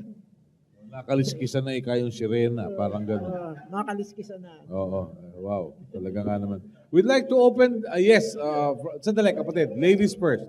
Good morning po from TV Maria po. Ang question ko po, ngayon po kasi medyo, sabi nga nung kasama ko, parang hindi na ganun informative and formative and reformative yung mga news at kahit po mga talk shows and entertainments na lang, no? Pero meron po tayong mga, for example, KBP. Ano po meron po bang kapangyarihan or pangil pa ang KBP para doon sa mga journalists and broadcasters na lumalabag na sa pagre-report on television or kahit po sa radio. Kasi minsan, aminin natin, merong mga journalists and broadcasters, lagpas na po or sobra na sa mga sinasabi or mga binibigay sa mga manonood. Gumagamit na ng profane language. Yes po. At saka po, another thing is, ano pong reaction nyo doon sa mga celebrities na nagiging reporters, journalists, and broadcasters kapag meron kang mukha, magaling kang mag-English, kilala ka ng mga tao, automatic, magiging broadcaster ka or journalist. Yun At po, magiging reaction po. senador. Yan po, tama po. Diba? Yun ang tumbok niya Yes, Din. Yung unang tanong, meron pa bang ngipin meron pa bang pangil ang KBP? Merong maliit ng ngipin ang KBP. Kasi, for example, yung isang network, finine nila nung 30,000 pesos. dahil sa dahil sa ginawa ng network nung panahon ng hostage crisis sa grandstand, sa Quirino grandstand. Ngayon, yung 30,000, walang kakwenta-kwentang amount yon. So, maliit na ngipin meron. Pagkatapos, ang KBP, kulang ang kanilang kakayahan, ang manpower and woman power to monitor lahat ng mga programa. Hindi nila na ma-monitor lahat yan. Kaya nag-aantay sila ng complaints, ng reklamo. Pagkatapos, marami pang mga ibang issue na napansin na ng KBP pero so far parang wala pang mga gaya ng problema ng black timers. Although yung issue ng black timers double-edged yan merong upside and downside. Kasi in some cases sa probinsya yung mga nagba-black time ayaw kasi silang tanggapin ng mga networks kasi hindi sila alyado ng mayor, for example. So, bibili sila ng black time para maging critical sa mayor. Yon upside yon. Pero may downside din yan. Ang downside yung programa mo, sponsored ng politiko, therefore, ang focus lang yan. Kung ano yung magiging one-sided. Anyway, yung mga issues na yon, napansin na ng KBP yan, pero nahihirapan sila na nagawa ng solusyon. Yung self-regulatory mechanisms natin, kasi meron kang press freedom dito. So, ang ethical compliance at saka professional compliance is through self-regulation. Ngayon, yung self-regulatory mechanisms natin, medyo hindi nag-maandar ng tama kasi meron din tayong mga press councils, pero hindi din yan visible, Meron ding merong ombudsman, merong isang broadsheet na meron pang isang broadsheet na may ombudsman Pero hindi yan nag-ooperate ng maganda. Kaya ang mahalaga talaga yung publiko mismo ang mag-pressure sa networks. Kaya nga sinabi ko earlier na kailangan mo dito media literacy para sasabihin mo dun sa networks, bakit ganyan ang ginawa ng inyong reporter? Kasi yun ang pressure of the market. Kasi yan ang market Yan ang merkado Yan ang pinagkukunan nila ng earnings ang publiko. Kaya kung yung publiko malakas ang capacity for media criticism, then baka magkaroon ng improvement. Kasi so far yung ating mga self-regulatory mechanisms uneven ang ang success nila sa pag-regulation. Dean, let me ask you another question. There are radio stations doing good programs. However, wala sila dun sa leftmost side. It has been a fact that radio audience in Mega Manila are focused either on 558, 594, 630, and 666. But there are also other radio stations like 882, 846, tama ba? Tapos 810 and 702 na may mga quality programs din. Pero hindi mo makikita sa ratings because people got used to the leftmost band radio stations. How do you look at that? Hindi, yun na nga. It's a matter of Sige po. It's as I said earlier, it's how people have gotten used to yung habits ng listening and watching and reading have been developed over decades. So it's very difficult to undo that. So what has to happen is that everybody should be doing good work. But that's not likely to happen because of the kind of media control and ownership that we have. Sabi niya kasi kahit daw medyo iba sa normal, ang ilagay mo dun sa mga istasyon na yon, pakikinggan. Not because they are them, but because of the station they belong. Yeah. No, in fact, merong teorya na na people will watch anything. sa television or will listen to anything over radio, so long as it's something, it's the station that they're used to, or it's the radio station that they're familiar with. Pero how has sloganeering or yung mga motto-motto nila helped in the promotion? Lahat na lang nandyan eh. Kapatid, kapamilya, kapuso. Wala na lang yung kalaguyo eh. Paano po yun? Pinagay ko, it works eh, kasi parang shorthand yan eh. Shorthand way of holding the audience eh. I think it Okay. works. We will allow our media, our OJTs to ask questions. I know you have a lot of questions. Please, don't be ashamed. Magiging media practitioners kayo. Kung di kayo magtatanong, edi sa silent movie kayo. Please. Good morning po. Christine Pagirigan po from UST and OJT po sa University of Santo Tomas po. And from UST po and intern po ng Areopagus for social media for Asia. Question ko po, yes, parang why study journalism then? Kung ganun yung reality na tulad po ng sabi ni Sir Rommel na awaken siya rudely sa situation ng media nung nasa OJT na siya. So what's the sense dun sa classroom lectures or lessons kung hindi naman po talaga na ipapakita dun yung reality of media? Ending, yung mga future journalists po natin, hindi nalalaman yung power of media, hindi sila na-expose dun sa importance of media, hindi naman po lahat ng ng students ngayon willing to search or to have the opportunities or hindi tamad kumbaga. That's the reality po ngayon na nagpapa-spoon feed na lang sila sa classrooms ganyan.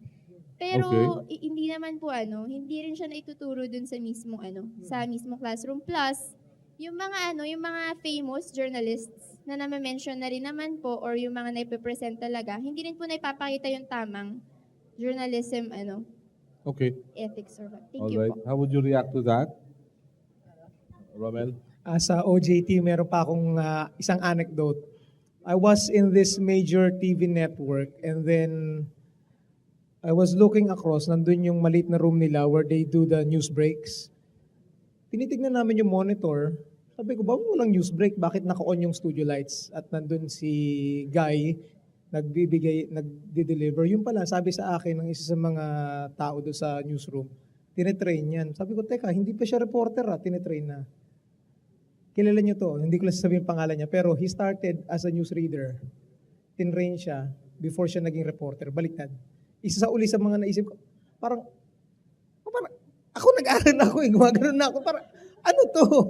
So, yung pagdating doon sa mga ganong klaseng practices sa media, yung ma-endo ka, yung mga, kung ano-ano pang mga actually may hirap 6 days a week, 12-hour work shift. The sad reality is, media will be the vanguard, will look and criticize the government, the church, the society, but we will never do that with a fellow media organization. Okay. Would you care? Why study journalism? Because parang sa may parang sa Lord of the Rings not all hope is lost. As I said kanina, meron akong mga journalists who cover us and I'm very happy because they know their purpose as journalists. At nakakatuwa at meron pa rin. Okay. Even in this situation. Yes, Dean. Kasi you said that the instruction is not adequate, right? Obviously, then we need to make the instruction adequate. So that means that the colleges, the universities that offer. Yes. I was formerly chair of the Commission on Higher Education Journalism Technical Committee. Anyway, at that time, which was about 5-6 years ago, there were over 100 schools in the Philippines offering journalism and broadcasting, MASCOM, communication, communication arts, and so on. Ang communication research kasi sa UP lang. Anyway, what we found out was that most of them were below standards, no? In terms of faculty qualification, facilities. Merong isang ang university sa Maynila, ganyan lang ang number of books nila. Isang shelf lang. At that time, Anyway, kulang ng facilities, yung faculty qualifications, yung mismong course of study, and so on. So dapat ayusin yun in the first place. Ngayon, the next question is, kung maayos mo na, ano pa din ang use ng journalism education? Ang use ng journalism education, yung what you learn in journalism courses should be the ideal to aspire for. It should be yung symbol. Now, this is what's happening. This is where we should go. This is where we are. We should go to this point. No, we should achieve this point. Yun ang I think that is what journalism education serves. In addition, yung journalism education is all formal education is a shortcut to learning that would otherwise take you 20 years to get. So you expend only 4 years in order to learn things that you will learn through experience in 20 years. No? So it has that kind of use. Marami nagsasabi you don't need education in journalism and so on and so forth. They cite the case of Nick Joaquin, for example, and so on. Well, I'll tell you, Nick Joaquin was my compadre, no? Although he was older than I am. But anyway, he was my compadre, but he wrote very well. He did write very, very well. Pero yung absence ng journalism training evident in his writing because he was reckless with facts. Ang ganda ng pagkakasulat, pero mali yung facts, no?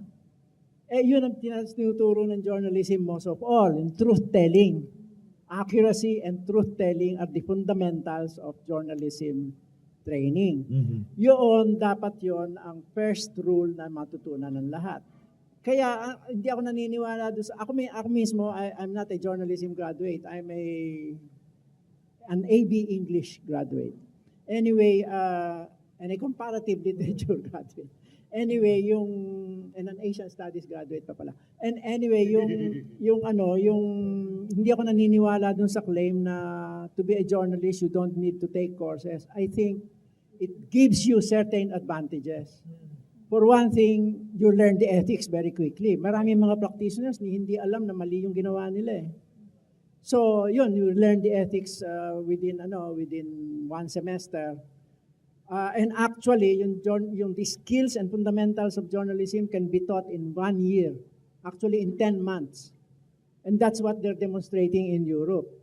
Pero kailangan mo din pero additional to that, however, you need background in all the other disciplines that you might need to cover. Yun ang problema ng journalism. Ang problema ng journalism, you're called upon to cover natural science, politics, economics, and so on. Kaya kailangan ng journalist na hindi lang matuto ng news writing, kailangan din niyang matuto ng economics. Kasi kung magiging business reporter ka, hindi ka marunong ng economics, and so on. If you're going to report on science, you need understanding of the sciences. So, I think, kailangan yung formal training. At saka, the fundamental thing about formal training is that the values and ideals are things to aspire for, to achieve, no? And the excellence. For example, yung sinasabi na good journalism is excellent journalism. Sabi ni Nick Joaquin, every piece that the journalist writes must be written as if it involved the splitting of the atom or the parting of the Red Sea. Ang ibig sabihin nun, you must take everything seriously. No? Yun, I think that's crucial. Galing. Sol. Yung sinabi nyo tungkol sa kailangan maraming alam ang journalist. Natutunan ko yan kasi in practice, hindi rin ako journalism. Chemical engineering po ako. Ano? All these years, akala ko journalist ka. Chemical engineer ka pala. Hindi ba, UP naman. Okay, talaga. Okay, okay. Go ahead. Ang pinakamaraming taon ko sa journalism, sa foreign press. Kaya doon ko natutunan na hindi automatic na nag-hire sila basta galing ka sa journalism school, kahit Columbia pa. ang hinahanap, lalo na ngayon, specialization. Makikita mo, sa CNN, ang medical correspondent, si Dr. Gupta. Kumocover ng business nila, economists. So, ilan ang kumocover sa Congress at Senate na may background sa Philippine history and politics, political science. Ilan ang kumocover sa DFA na aware ng international news at mga treaties natin. Hindi mo ba kailangang magkaroon ng karagdagang subjects ang mga nasa journalism school? Mabawasan yung mga hindi nila kailangan sa kanilang profesyon at magdagdag ng iba. Ang tingin ko nga ho dyan, anyway, contrary na to dun sa what's really happening. Ang tingin ko dyan, yung reform ng journalism education in the Philippines, dapat first of all, it should be a graduate program. Yes. Dapat yung papasok sa journalism, tapos na sa ibang discipline. For example, kumuha ka ng economics, gusto mong maging journalist, pasok ka sa 1-year training in the basics, the ethics, and the fundamental Very good. skills. Yun ang tingin ko, which is how they do it in places like Germany. Kasi ang ibig sabihin nun, meron kang kaalaman dun sa magiging specialization mo. And increasingly, yun nga ang demand ngayon, mag-specialize yung journalist. Okay. Kaya dahil nga sa background ko, pagpasok ko sa foreign press, ang naging job ko, halos hanggang ngayon, kumbaga sa TV, behind the camera. Yung logistics man, which is more important than the writer. Of course. Kasi you make the interviews happen, you make the You coverage provide happen. the interviews, the resource persons. Something which is not taught in journalism school. Of course. If I may, ma'am, parang may isang attempt yung network to be serious when it comes to reporting kasi yung kanilang weather reporter was an actual meteorologist compared dun sa isang master trivia man. O, di ba? Kaya parang mas may credence. Kanino ka man makikinig pagdating sa balita sa ulat panahon, sa isang magaling sa trivia, or sa isang talagang meteorologist. I think may attempt, pero I'm not so sure if the networks are conscious. If that network was conscious about that. Kasi kung patulan mga sinabi natin, di ba, sa mga medical... Mas makakalaban kay Kim. Okay. Anyway, yes, please. Tatanong ko sana kay Sir kung anong taon lang umusbong yung course na yung mass comm at saka journalism. Hindi niya inabot. Taga-radyo yan nagtatanong. Taga-radyo yan. Okay. Go ahead. Hindi. Melo, may tatanong ako sa iyo. Umaga, nanonood ako ng TV. Nakikinig ako ng radyo. Ang mga commercial, alak agad eh. Kung hindi man alak, sa TV. Mapapanood mo, umaga, hindi ka pa nag-aalmusal ha. Commercial nila, PH, Lactacid, Modest, Deodorant. Ano nangyayari sa industriya ng natin? Kausap ko nun si Matek Villanueva ng isa sa mga marketing gurus. Alam ng KBP yun. Problema raw doon, yung mga nasa shampoo halos magpatayan na. Bakit? Sa dami ng nag-a-advertise na shampoo. So kung ngayon may labanan ng lactacid at iba pa, talagang may merkado. Dahil meron kasing mga ngailangan nun. Okay? Teka muna. Baka ako sa pamapunta yan. You're talking to minors. Okay? Pero samahan mo na yun dahil meron ding trust condom na pinopropaganda early in the morning. Yun eh. Ganun ang kaano eh. It's highly commercialized, brother. And besides, if you're familiar with the KBP rules and regulations, maganda to eh. Yung competing products should be 7 minutes apart. Ngayon, magkakasunod na eh. Kaya taranta na rin kawawa yung advertiser. Hindi na maalala yung kanyang produkto dahil yung kalaban kasunod. And would you know how much a spot costs in the top radio stations, top television stations? Mahihilo ka. Yun ay naghahabulan pa. Kung gusto mo, pumila ka para mapasok ka. Right? Tinatanong ko lang sa'yo kasi nagiging pala isipan sa akin eh. Okay na pala yung lactacid eh, no? Okay na pala yung PH, ano? Minsan nakikita ko, ma'am, si Chris Aquino, Okay pala. Ang tanong mo kasi ron, kapatid, simple lang eh. Yung ba nag-i-endorse, gumagamit nun? O yung bang si Bimbi, pinapainom ba ng nido? yun ang magandang tanong dun eh. Kaya nga eh. Ibig bang sabihin, itong mga commercial na napapanood natin sa TV, papakinggan natin sa radyo, niluloko lang natin ang taong bayan. Hindi naman niloloko, pinopromote lang yung produkto. They're endorsers, but they're not duty-bound to patronize. Remember, they're being paid because what they are, not because of nasatisfy yung paggamit na ng produkto. Okay? Ayos. Salamat po. Ay, kayo pa. O, sige, salamat po. More questions from the students that we have today? Mga estudyante, kayo priority rito. Bihirang makasama si Dean Teodoro sa forum na ganito. Alisa, you have a question? Please go ahead.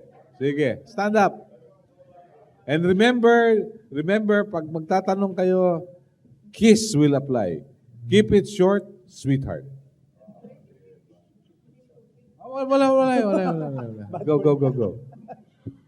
Hello po, I'm Alisa Joy Camarino from LTU Cavite.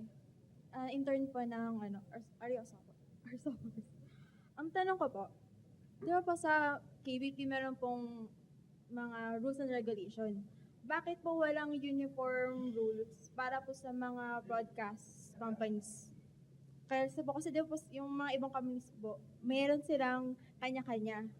Tapos nag-iba po yung parang way po nila ng pag-broadcast. Kasi nga po, iba-iba sila. Okay. I guess Dean Teodoro will have to answer that. Bakit iba-iba? Kung may KBP, bakit iba-iba yung approach sa broadcast, right? Ganun ngayon. Pati lingwahe. No? Okay. Kasi yung KBP, basically yung kanilang broadcast code, program codes yan eh, hindi naman ethical codes. Kasi pinapakita yung ano yung proportion ng programming to advertising and so on and so forth, no? So, yung mga ethical provisions doon in-add na lang later. Kasi yung KBP started as a government. It was established during martial law eh. Although ang unang head niyan ay si Duray Valencia. Ngayon, yung mga ibang mga ethical dyan, in-add na lang later. For example, yung how to cover crisis. Actually, in-add nila yon after after the hostage taking nung 2009, ano. Anyway, yung mga codes ng mga networks, iba-iba nga yan. Ang TV5 meron, ang GMA7, ABS-CBN meron. Naka-focus lahat sa ethical Ngayon, tapos bawat istasyon meron silang mga particular problems na na-encounter na nila. For example, kung malakas ang conflict of interest, yun ang kanilang focus doon and so on. Pero what you can say is that basically meron namang common principles na ina-advocate. For example, truth telling, yung accuracy, common yan dun sa lahat ng kanilang Tapos yung how to report children, ganon, common din yan. So, ang tingin ko doon, hindi naman yun masama, hindi naman disadvantageous yun. I think it sharpens yung awareness ng mga practitioners ng the need to follow certain principles, no? Although, ang problema, in some cases, hindi binabasa ng practitioners. Kasi makikita mo yan doon sa mga sagot nila sa mga ibang mga tanong pagka nagkaroon ng mga problema.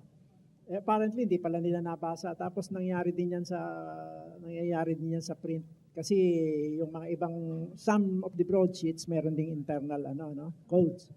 Pero some of their reporters and even some of their columnists apparently are not familiar with the code. Kasi nung tinanong sila, bakit mo ginawa ito?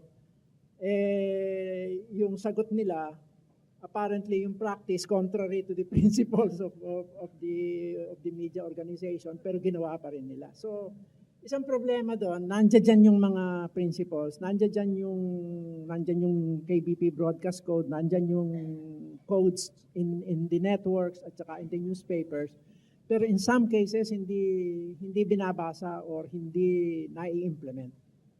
Parang ano, no? So what's new, no? Sa Pilipinas, parang ganun eh. No? Very common. Andan lahat yung rules, hindi naman nasusunod. Okay, so just like the government, no? Ganun din, okay. Okay, more questions from our OJTs? From our trainees? Meron pa ba? Okay, wala na.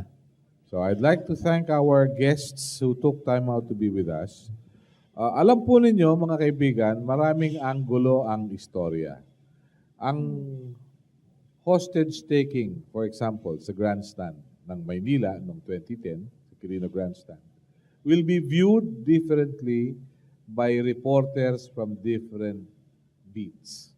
A political reporter would say it was inefficiency of the local and national governments that led to the killing of the hostages. An education beat reporter would say it was failure of education on the part of the police that led to the death of the hostages. Sa mga court reporters, they would say walang respect for the rule of law, kaya namatay. Pero pagdating sa showbiz, simple lang ang sasabihin. 10 katao ang natsugi sa nangyari sa Quirino Grandstand. So, sa terms pa lang, may pagkakaiba na. I'd like to refer you to a book by John Simpson. It's entitled Unreliable Sources, who said in his book that the news reports that you get to read in today's papers, you get to watch on television, and you get to hear on radio, are details of how a reporter views and interprets an event. It does not necessarily mean it is that objective. If he woke up on the wrong side of the bed, chances are iba ang tingin niya. Kung 500 ang nasa bulsa niya, nung nagko-cover siya ng isang marangyang tanghalian o hapunan, iba rin ang dating sa kanya ng balita. So with that, I'd like to thank Dean Luis Teodoro who took time out to be with us, si Mr. Rommel Lopez, Public Affairs Chief ng Philippine Institute for Development Studies, si Charina Claustro ng College Editors Guild of the Philippines ng National Capital Region, si Harry Roque got stuck at the U.S. Embassy at yung kinatawan ng NUJP failed to come. But we had a good discussion with all our guests and thanks to everyone for making this possible sa Tapatan sa Aristocrat. Thank you very much.